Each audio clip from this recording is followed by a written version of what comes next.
السلام عليكم ورحمة الله وبركاته. إن الحمد لله نحمده ونستعينه ونستهديه ونستغفره ونعوذ بالله من شرور أنفسنا ومن سيئات أعمالنا. من يهده الله فلا مضل له ومن يضلله فلا هادي له. أشهد أن لا إله إلا الله وحده لا شريك له وأشهد أن محمدا عبده ورسوله. يا أيها الذين آمنوا اتقوا الله وقولوا قولا سديدا يصلح لكم أعمالكم ويغفر لكم ذنوبكم ومن يطع الله ورسوله فقد فاز فوزا عظيما. الحمد لله الذي بنعمته تتم الصالحات. ربنا آتنا من لدنك رحمة وهيئ لنا من أمرنا رشدا.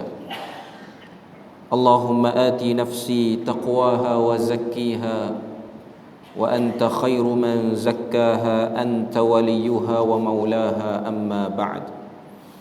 Alhamdulillah, syukur pada Allah Azza wa Jal kerana dengan rahmat dan juga limpah kurnia yang Allah Ta'ala berikan dapat kita bersama pada malam ni menyambung perbahasan daripada 40 hadis dosa muamalat dan keuangan Islam yang diremehkan masyarakat.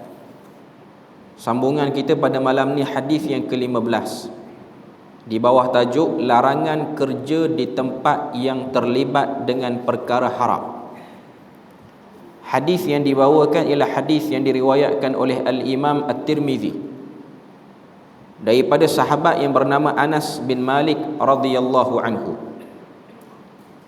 Kata Anas bin Malik radhiyallahu anhu, la'ana Rasulullah sallallahu alaihi wasallam fil khamri 'ashratan 'asiraha wa mu'tasiraha wa sharibaha wa hamilaha wal mahmulatu ilayhi wa saqiyaha wa ba'i'aha wa akila thamaniha wal mushtari laha wal mushtaratu lah.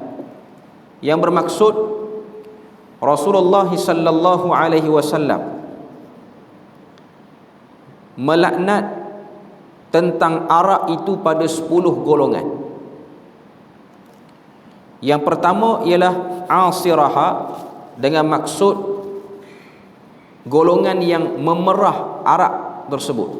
Maknanya arak tu dia ambil daripada kurma dan juga anggur pada zaman tu, pada zaman Nabi ni ataupun pada zaman awal dululah.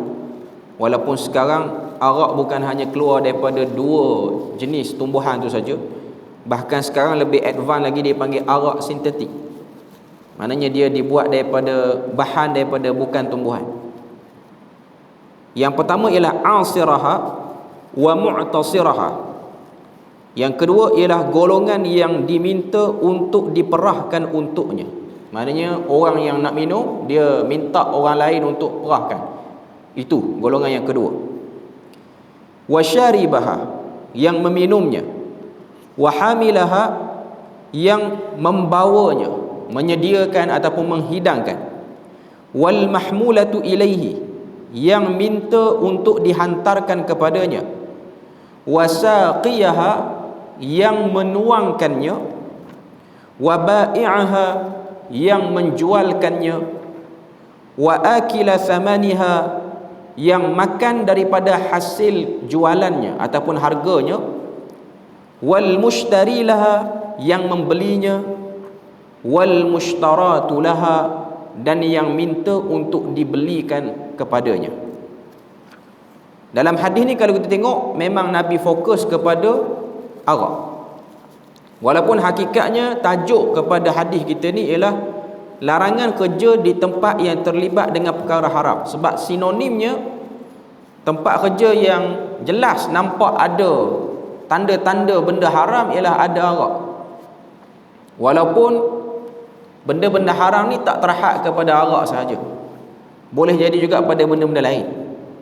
Pada muka surat 92, selepas daripada terjemahan hadis tu, Imam As-San'ani berkata hadis ini adalah dalil tentang haramnya menjual anggur yang nantinya akan diolah menjadi arak kerana adanya ancaman neraka.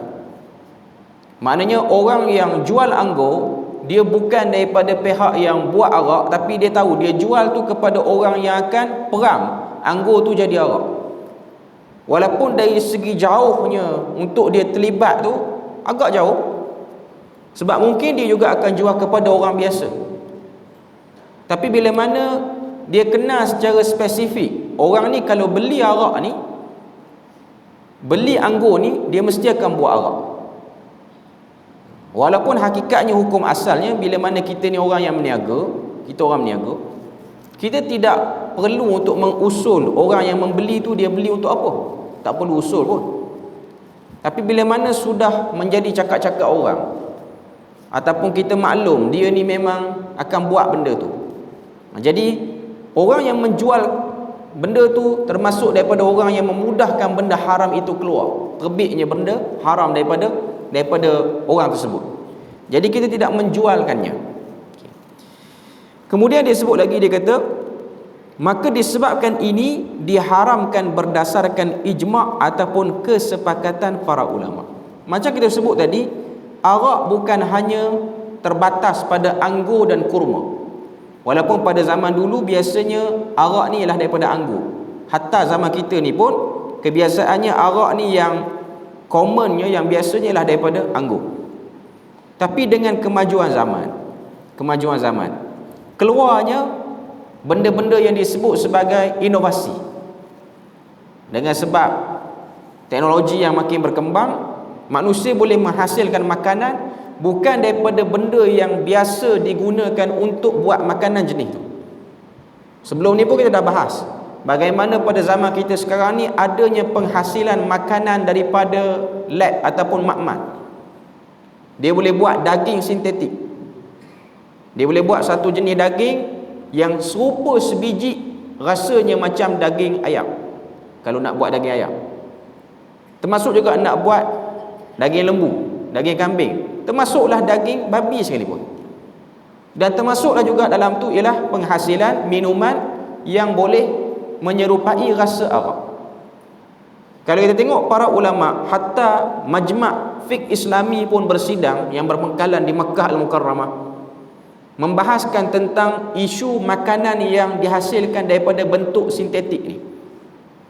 Walaupun dia bukan daripada babi, sebab makanan yang nak mula dikeluarkan ni, yang mula nak dipasarkan ni ialah yang nak diperkenalkan ialah pork ataupun babi, yang menjadi makanan bagi sebahagian orang, terutamanya yang bukan Islam. Tapi dia buat daripada makmal.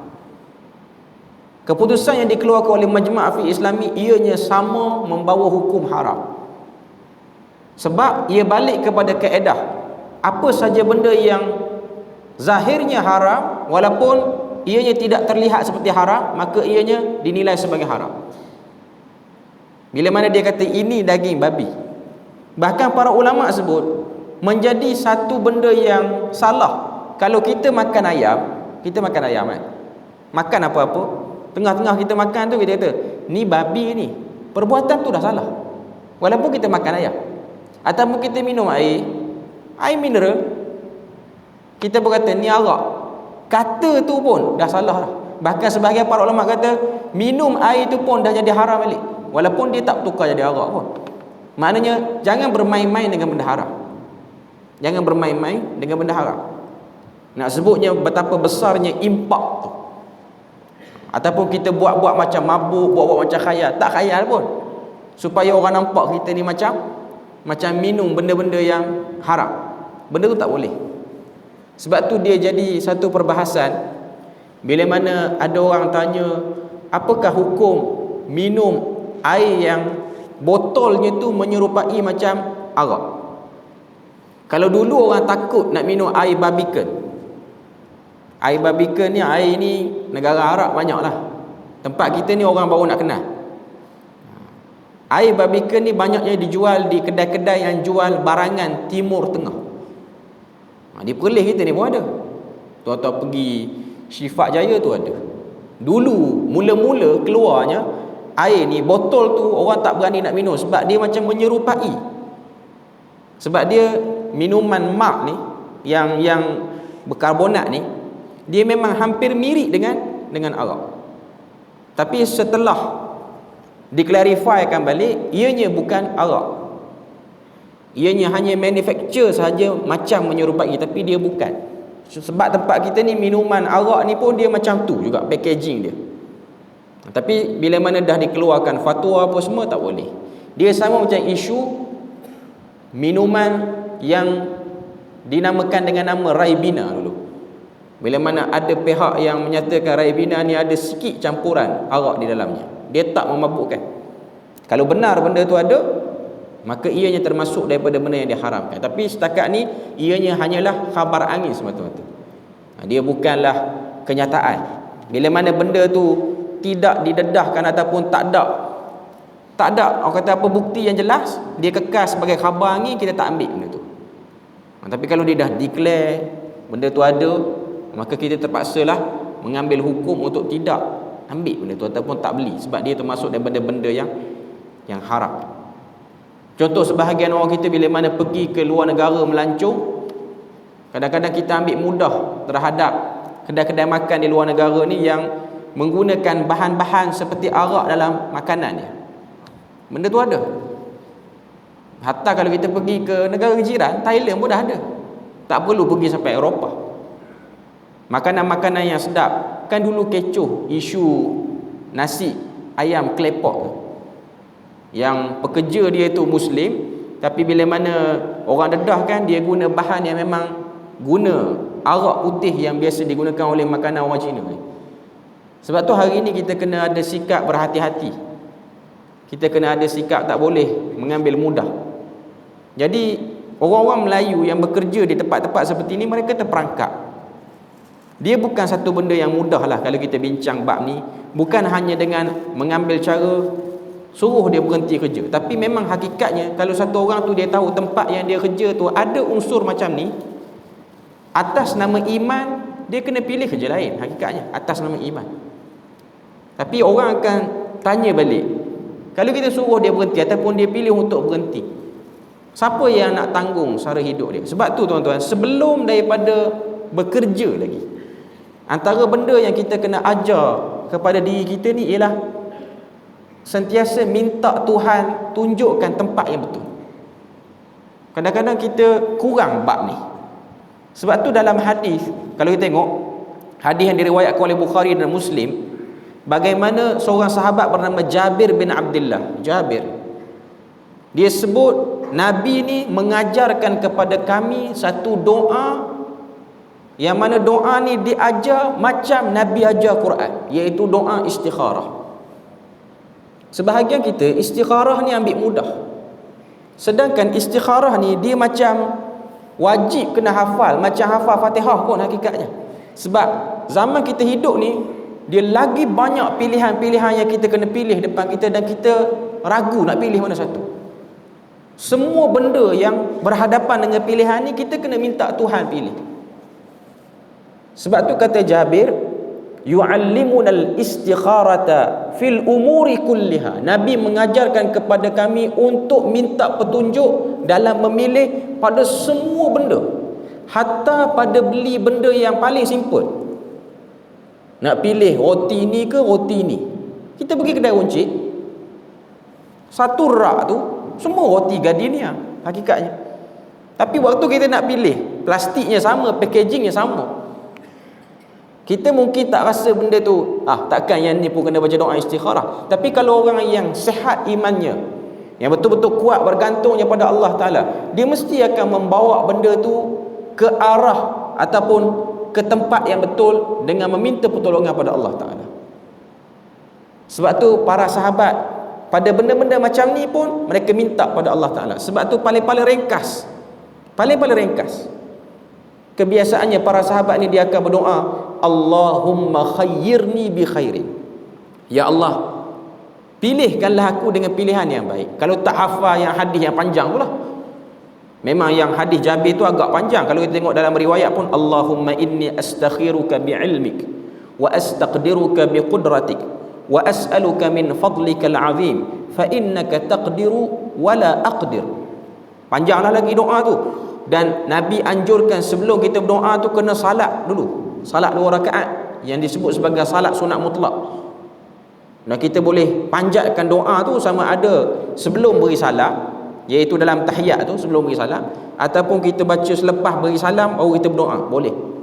Dua-dua kaedah boleh, tapi yang penting buat. Sebab tu bila mana kita dah ambil pilihan, kita terperangkap, di situ baru nak start istikharah, dia akan berat. Macam sebahagian orang banyak bertanya, saya bekerja di negara sekian-sekian, saya sukar nak salat, apa nak buat? Sepatutnya dia kena minta pada Tuhan sebelum dia isi borang nak kerja situ.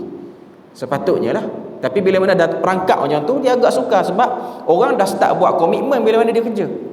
Bila mana satu orang dia kerja, dia dah dapat gaji, dia akan start buat komitmen. Dia ada bil yang nak dibayar, dia ada nafkah-nafkah yang perlu dipenuhi. Jadi sekarang ni bila mana benda tu berlaku, agak sukar untuk dia tinggalkan. Contoh mudah, orang-orang yang kerja airline ni, tak kira lah airline apa pun, yang pesawat apa-apa ni pun, yang jadi pramugari ke, pramugara ke, apa-apa sajalah. Hatta yang uruskan makanan, yang uruskan makanan tu bukan pramugari pun, yang loading makanan tu pun, biasanya dia akan loading juga dalam tu, arak sekali.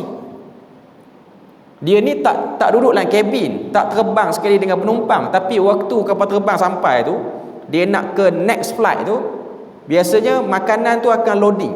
Lori akan datang loading, kalau kita biasa tengok lah. Pekerja lelaki yang pakai baju macam baju polis tu apa semua tu, yang kalis cahaya, yang nampak cahaya tu, dia pun angkut sekali tu, dia punya tray arak tu masuk dalam tu. Sebab kalau kita tengok, agak sedikit lah airline di dunia ni yang tak letak arak. Hatta Qatar Airways tu, Qatar pun ada arak, tak dapat dinafikan. Ada orang kata Brunei tak ada, ada orang kata Arab Saudi tak ada. Saya tak pasti yang tu, tapi setakat naik Arab Saudi tak nampak lagi lah ada arak. Tapi mungkin kerana flight itu ialah flight orang pergi umrah semua. Kalau flight itu pergi ke Eropah, kita tak tahu apa yang ada dalam tu, sebab dia hanya khabar-khabar angin. Tapi kalau kita tengok, kalau yang saya tengok sendiri dengan Qatar Airways, walaupun kita kata Qatar tu dia agak firm dengan Islam, tapi airline dia ada arak, tetap ada.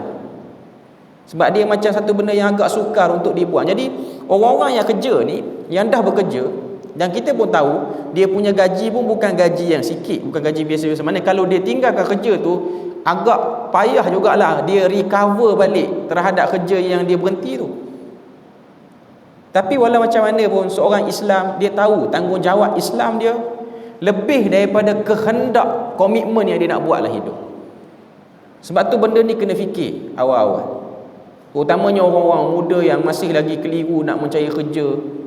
Jangan jerumuskan diri ke arah benda-benda seperti ni. Jangan kira nak ambil mudah semata-mata. Kita tengok sebahagian besar anak-anak muda yang kerja macam di 7E ke Speedmart ke apa semua, yang ni memang ada arak kalau negeri lain lah. Di Perlis ni alhamdulillah lah dia tak ada. 7E Perlis ni tak ada. Speedmart ada ke sebab kita? Tak ada rasanya. Okay. Cuma nak katanya kalau kita pergi negeri lain, dah ada arak apa semua. Waktu orang beli, kalaulah cashier tu seorang perempuan Muslim, dia pakai tudung apa semua, dia tetap kena buat urusan pembayaran jual beli tu. Jadi dia terperangkap. Bila mana dia duduk dalam tu, dia terperangkap.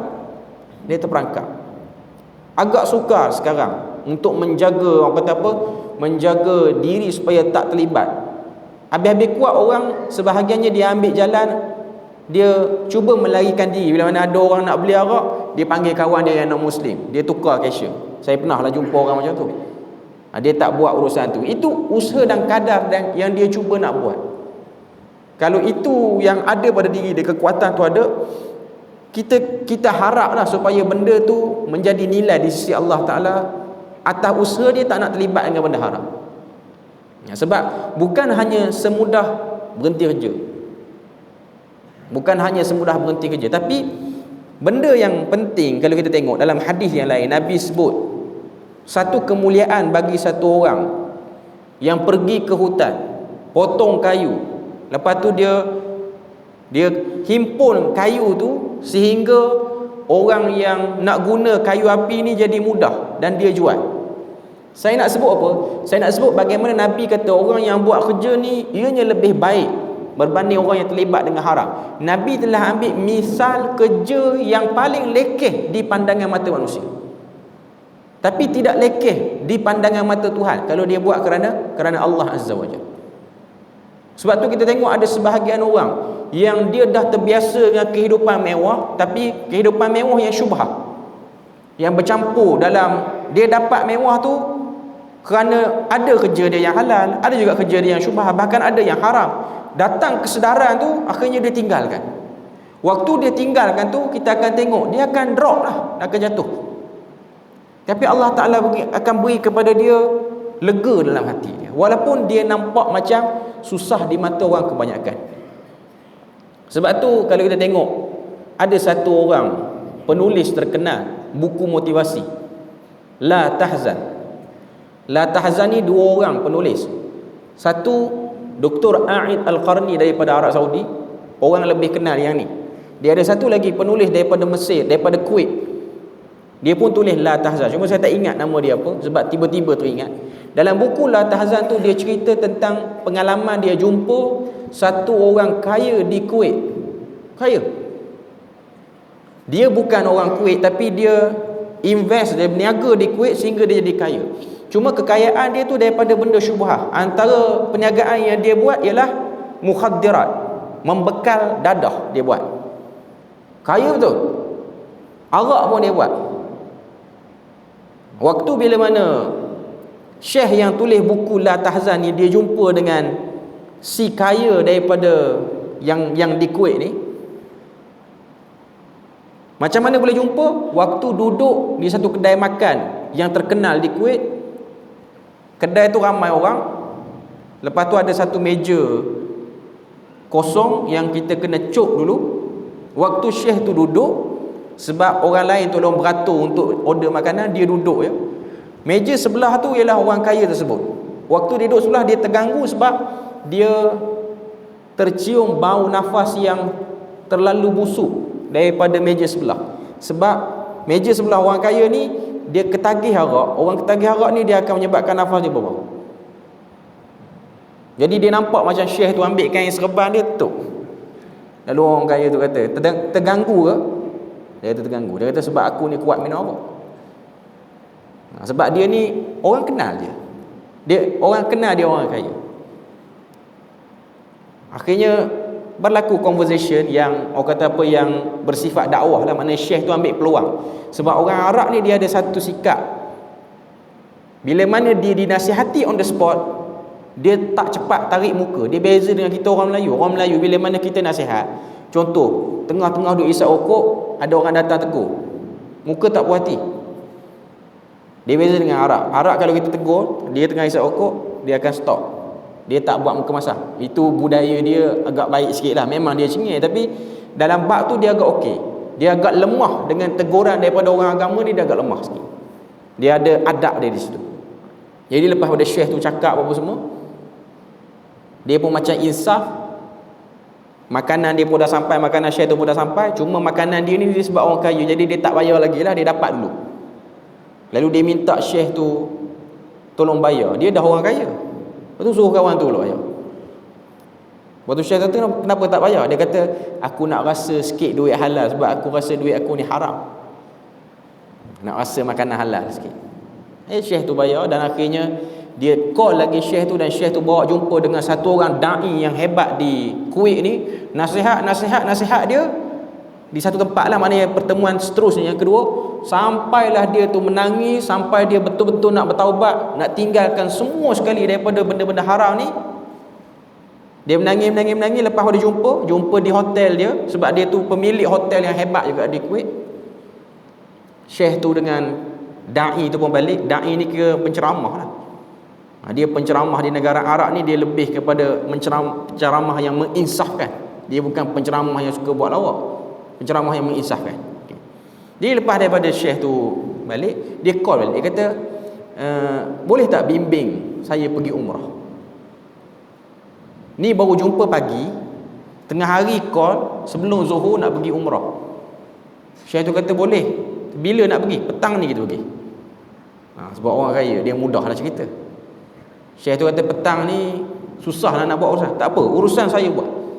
Rupanya dia ada private jet, pergi. Dia pergi buat umrah dengan syekh ni, termasuklah da'i tu apa semua. Dia tawaf dan syekh tu tengoklah keadaan, menangis lain macam apa semua. Akhirnya dia kata dia nak bagi banyak harta dia ni kepada Masjidil Haram ni lah, untuk pengurusan. Dia macam nak tinggalkan semua benda. Lepas tu syekh kata dia tak tahu, cuma dia ada kawan-kawan dia di Arab Saudi ni yang boleh tunjukkan. Akhirnya jumpa, dia pun buat deal, dan dia jumpalah badan yang boleh terima duit pemberian dia tu. Lepas tu berpisahlah syekh tu dengan orang kaya tu. Penulis buku Latah Hasan, dia kata selepas lebih kurang 8 tahun, aku pun dah tak ingat dah dia ni.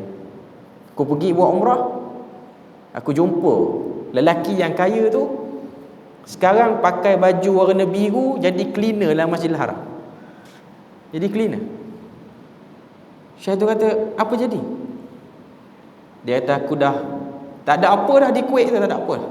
Habis dah aku bagi. Jadi sekarang jadi apa? Sekarang jadi cleaner, sepenuh masa jadi cleaner. Cleaner Arab Saudi ni tu, cleaner Masjidil Haram ni, gaji tak sampai 1,000 pun, 850 riyal. Tak sampai 850 riyal, lebih kurang 900 ringgit kita sebulan. Tapi dia adalah makanan tanggung. Lepas tu Syekh tanya, sekarang macam mana? Dia tu mantan orang kaya, tapi orang kaya yang bercampur harta dia. Dia kata sekarang lagi lega daripada dulu. Sebab sekarang ni boleh baca Quran hari-hari.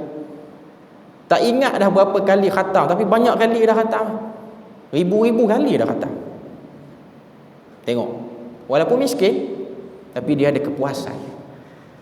Sebab tu saya ada jumpa sebahagian orang di Malaysia kita ni yang meninggalkan kerja-kerja mewah dia, balik ke kampung, melazimi masjid, walaupun nampak susah, tapi dia ada kepuasan.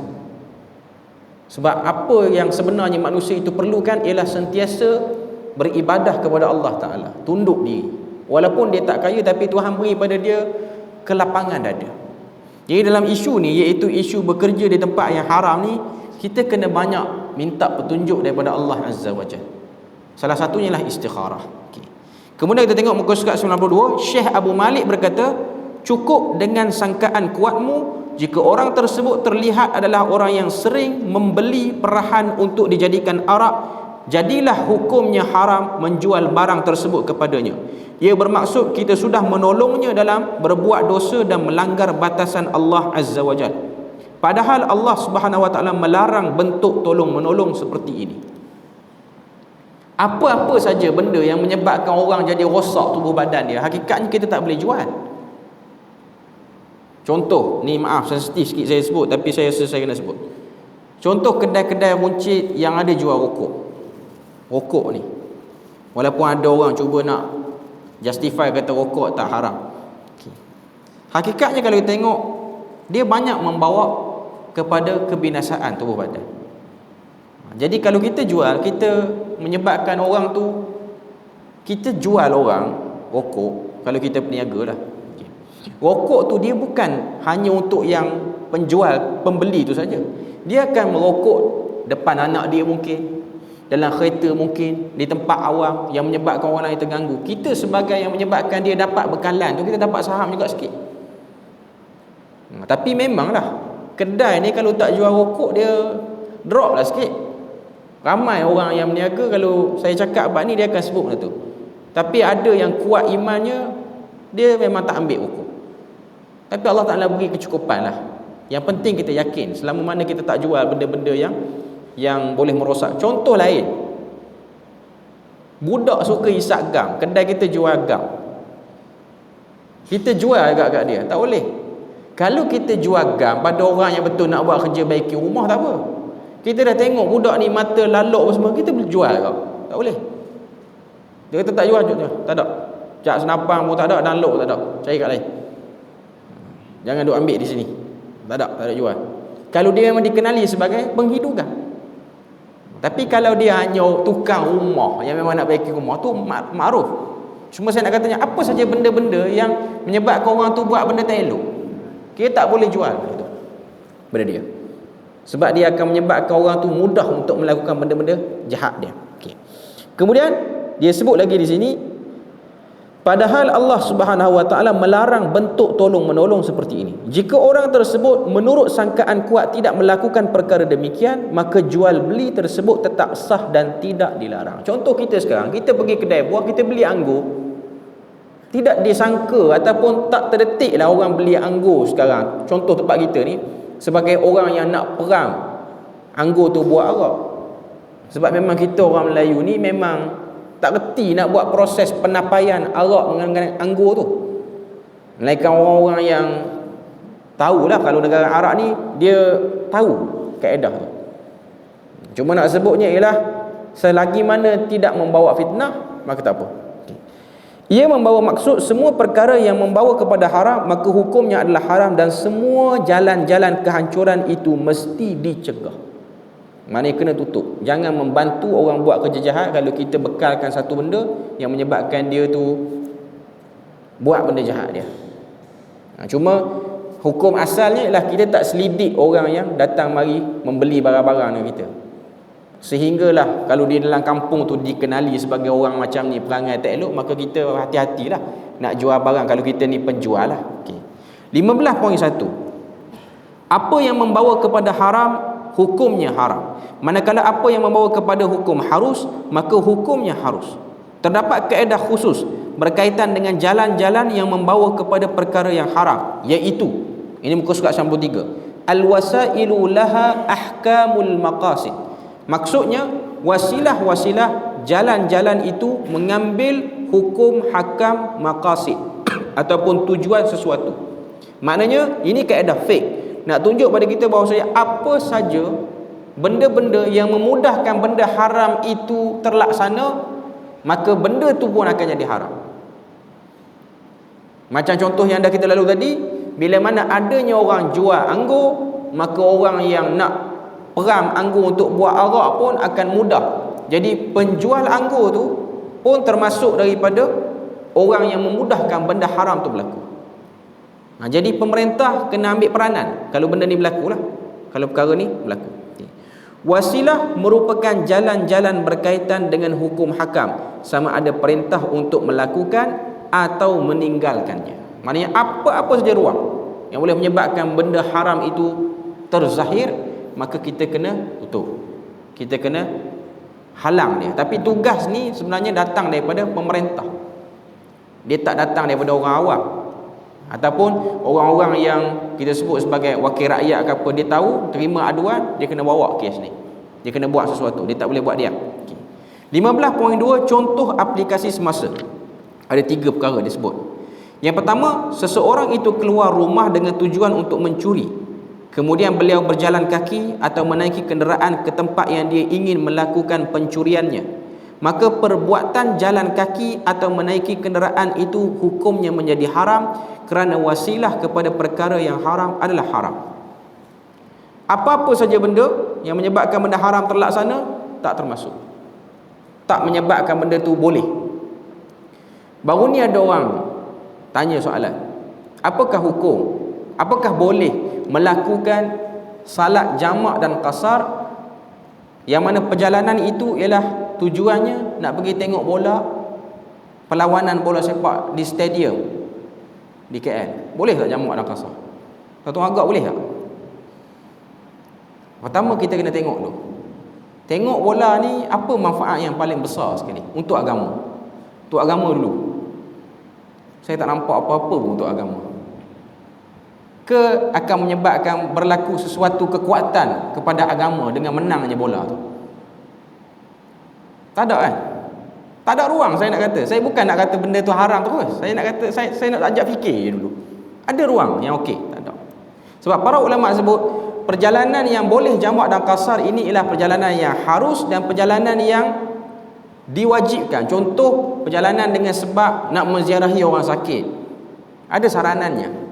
Perjalanan dengan sebab nak jumpa keluarga, sebab nak tolong dia, itu boleh. Ataupun perjalanan harus just sekadar ziarah tempat, kita nak kenal tempat tu, ziarah saja. Tempat tu bukan tempat yang melalaikan, just kita ziarah. Yang memang benda yang tak boleh ni ialah tempat tu melalaikan, tempat tu tersebarnya benda-benda haram. Jadi ini benda yang orang kata apa, kita kena fikir. Saya melihat kepada orang yang pergi tengok bola dan dia nak ambil rukhsah jamak dan qasar, tiada rukhsah jamak dan qasar untuk perjalanan itu. Dia salat on time macam biasa. Sebab kat mana ruang dia? Melainkan dia tak jadikan perjalanan tengok bola tu sebagai tujuan utama. Dia nak pergi tempat orang lain dulu. Yang tu boleh tahanlah sikit. Contoh dia nak pergi jumpa family dia tempat lain. Lepas tu dah ada sana 2, 3, 4 hari, dia pun beli tiket, pun tengok bola sekali. Boleh lah.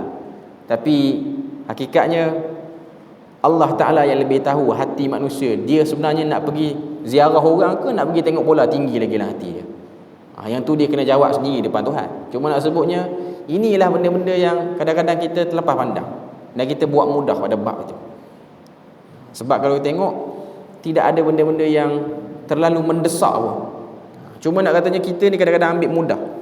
Yang kedua, hukum asal membeli pisau adalah harus. Walau bagaimanapun, hal ini perlu juga dilihat kepada tujuan pembelian tersebut. Sekiranya ia dibeli dengan tujuan untuk mempermudahkan urusan memotong buah-buahan, sayuran atau daging dan seumpamanya, maka hukumnya adalah harus. Namun sekiranya seseorang itu membeli pisau dengan tujuan untuk mencederakan seseorang atau melakukan pembunuhan haram, maka hukum pembelian tersebut adalah haram. Okey, contoh yang paling mudah lah. Yang ni beli pisau nak bunuh orang ni jarang berlaku. Okay. Contoh orang kedai haiwan yang jenis jual ayam, bukan ayam yang disembelih, ayam hidup lagi. Ada setengah-setengah kedai ni, dia membekalkan ayam warna hitam kepada dukun-dukun dan tok bomoh untuk menurut. Perbuatan tu haram. Jangan jual ayam hitam kepada bomoh. Jangan jual. Tapi saya pernah jumpa lah, satu orang ni dia dah insaf dah. Dia ni suka jumpa tok bomoh di Terengganu dulu lah. Minat betul. Sakit sikit, luka jatuh motor pun jumpa tok bomoh. Tak pergi klinik lagi. Minatnya jumpa tok bomoh ni. Dia kata ada setengah-setengah bomoh ni, bila mana dia nak bagi ritual tu mujarab, dia ajar kita suruh curi barang tu dalam kedai, bukan beli. Ajar suruh curi. Sebab dengan curi lagi mujarab. Contoh nak bagi, dia ceritalah dekat saya, sebenarnya dia tak perlu cerita pun. Kita benda yang tak elok kita buat zaman dulu, tak perlu cerita. Dia kata dia ni ada bergaduh dengan anak dia lah. Gaduh teruk. Dia ayah, dia bergaduh, menyebabkan anak dia tak balik. Lama duduk, pergi ke KL, tak balik-balik. Raya, berapa kali raya tak balik. Akhirnya dia minta dengan satu bomoh ni untuk bagi dia balik. Dan bomoh tu memang pandai, boleh bagi orang tu panas punggung boleh balik. Cuma bomoh tu bagi pada dia syarat. Bomoh tu kata, bagi gambar anak tu 7 keping, gambar yang full body. Lepas pada tu kena beli, bukan kena beli, kena dapatkan lada hitam. Tapi syarat lada hitam tu mesti dicuri di kedai, mesti dicuri. Cara dia macam mana? Kalau tuan-tuan nak buat pun boleh lah, tapi dosa tanggung sendiri. Cara dia ialah malam Jumaat baca Yasin. Pada setiap 7 mubin tu bakar arang, siap dah arang yang membara, gambar anak tu, letak lada hitam, gumpal, bakar dalam bekas tu. Sampai kat mubin pertama bakar 1, mubin kedua bakar 2, mubin ketiga, sampai 7 gambar tu habis. Dia kata dia buat seminggu anak dia balik. Syaitan ni dia nak menjayakan benda-benda macam ni, boleh jadi. Tapi jadi lah, dia kata jadi. Panah anak dia balik. Anak zaman tu bukan zaman ada telefon macam sekarang. Zaman tu zaman orang pakai telefon rumah lagi. Telefon yang pakai yellow pages, yang buku kuning tu, yang orang pakai public phone apa semua. Dia buat, dia kata ikut macam mana yang bomoh tu suruh. Tapi pandai tau, dia bermain pada Quran. Baca Yasin tu, baca Yasin. Dia gumpal, dia curi. Tapi rumit lah dia kata, sebab bomoh tu kata waktu nak curi tu pastikan lada hitam tu 7 biji. Jangan curi. Kan zaman sekarang ni pun ada kedai runcit kan lada hitam yang gantung sepapan tu. Yang paket tu dalam tu bukan 7, kadang-kadang lebih. Dia kata kalau lebih tak jadi, mesti kena ambil. Satu kerja nak kena buka pula apa semua, nak kena koyak pula apa semua, tapi nak kena 7. Dia tu bawa dalam tisu ni, dia gula-gulakan cashier tu, dia cari kedai cashier orang tua yang jenis kuat tidur, yang memang tak perasan dah, dia buat jadi. Saya kata jadi tu di atas usaha syaitan, bukan jadi tu atas pertolongan Tuhan. Memang anak dia balik, lepas anak dia balik dia dapat apa? Tak dapat apa, bergaduh juga. Cuma baliklah sebab dia nak ialah balik, bukan nak berbaik. Dia nak hanyalah baik, balik saja. Tapi dapatlah balik. Tapi saya kata dahsyat, dia suruh baca Yasin. Ya, dia suruh baca Yasin. Dia suruh baca Yasin. Dia tak suruh baca ayat mantra Jawa apa, bukan. Itu dia panggil amalan Yasin 7 mubin yang mengarut. Itu daripada bohong-bohong. Termasuklah amalan nak sembelih balung ayam warna hitam, nak kena renjih atas ni. Cuma nak dapatkan ayam tu semua tu, kadang-kadang orang pergi belilah. Kalau penjual tu dia nampak orang pakai semacam, pakai hitam semua, dia tak jual. Tapi kalau dia pakai macam kita, susahlah. Mana kalau kita tak tahu, tak apa.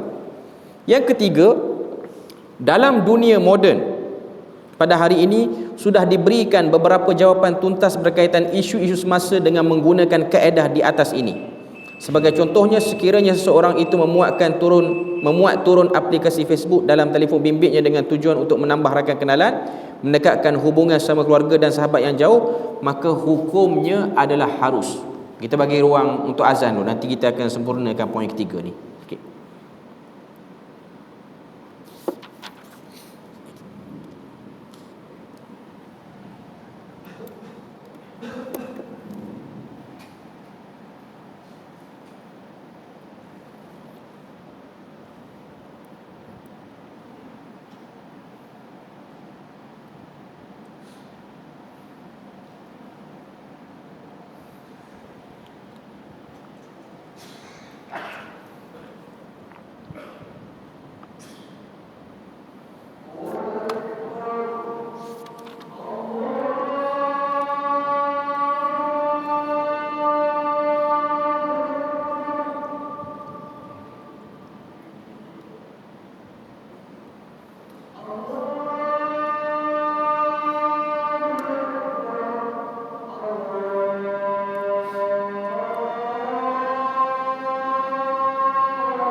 Okey, kita sambung sikit lagi poin yang ketiga.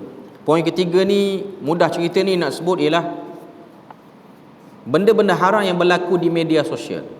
Pertama dia sebut, kalau satu orang tu dia wujudkan akaun-akaun media sosial, antaranya Facebook ke, Twitter ke, sekarang dah panggil X lah, Instagram ke, dia buat akaun tu untuk mengeratkan hubungan, cari kawan-kawan yang dah lama lost contact lama, umumnya lah, biasanya, maka yang tu harus.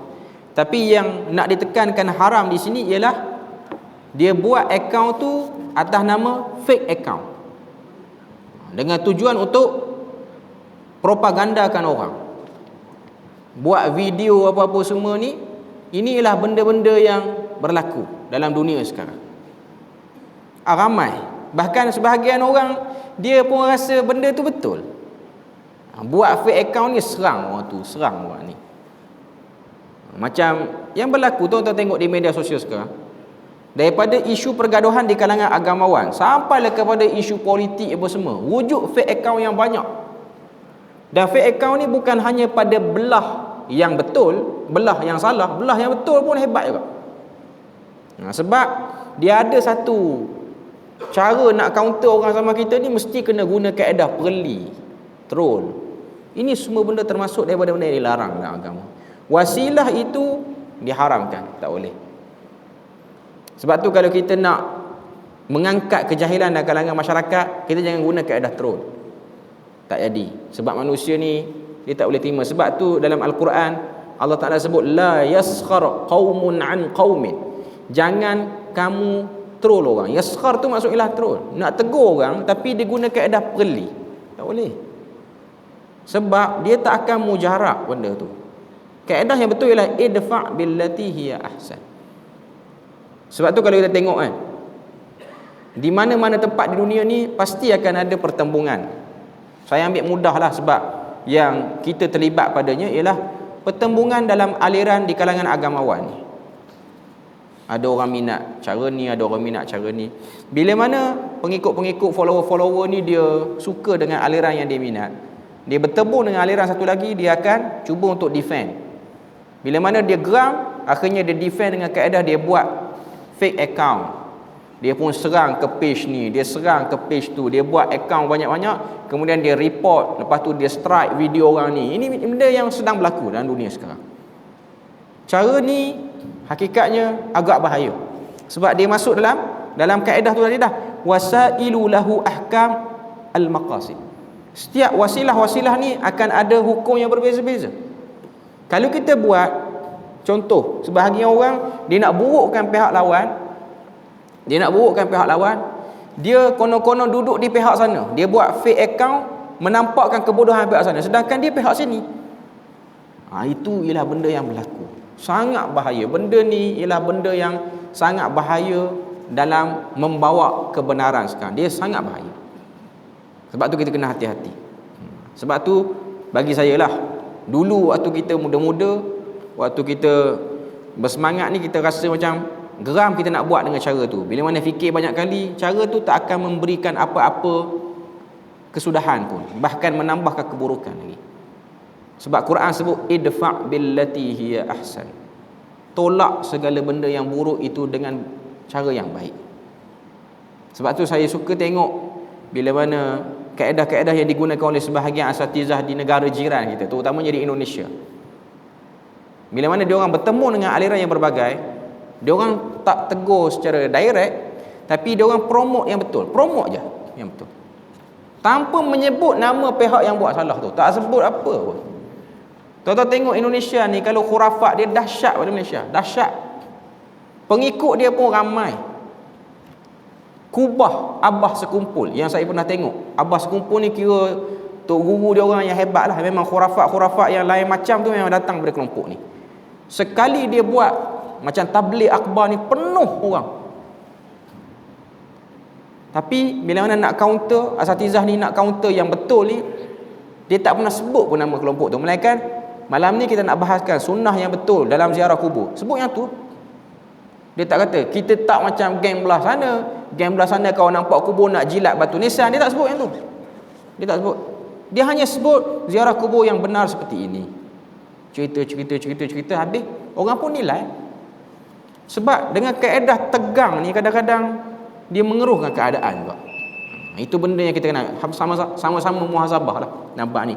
Saya tak kata orang lain, hatta kita dulu pun, saya pun dulu beberapa tahun yang lepas pun kadang-kadang bila mana ada isu kita pilih nak guna cara tegang. Tapi bila mana fikir dengan dalam balik, cara ni tak selesai. Hakikatnya tak selesai. Akhirnya kita pilih promote, ajar yang betul, ajar je. Tanpa kita peduli yang kelompok yang salah tu ikut suka hati lah. Saya tak nak ambil tahu pun kelompok tu nak buat apa. Yang penting kita nak ajar yang Nabi sebut yang ni. Yang orang lain nak buat saya tak tahu. Dia orang ada jawapan dia orang sendiri depan Tuhan. Cuma kita punya pendirian kita nak pakai yang ni. Sebab kita tengok yang ni lah yang Nabi ajar. Yang orang lain nak buat lain, itu dia punya pasal. Sebab akhirnya kita akan penat memikirkan macam mana cara nak memberhentikan orang, dan akhirnya kita tertipu di situ. Kita tak boleh buat ibadah lain kerana kita sibuk nak ambil pendirian itu saja. Wallahu a'lam. Selesai kita hadis yang ke-15. InsyaAllah kali akan datang kita akan masuk hadis yang ke-16, larangan tidak membayar gaji pekerja. Subhanakallahumma wa bihamdik, asyhadu an la ilaha illa anta wa astaghfiruka wa atubu ilaik. Wassalamualaikum warahmatullahi wabarakatuh.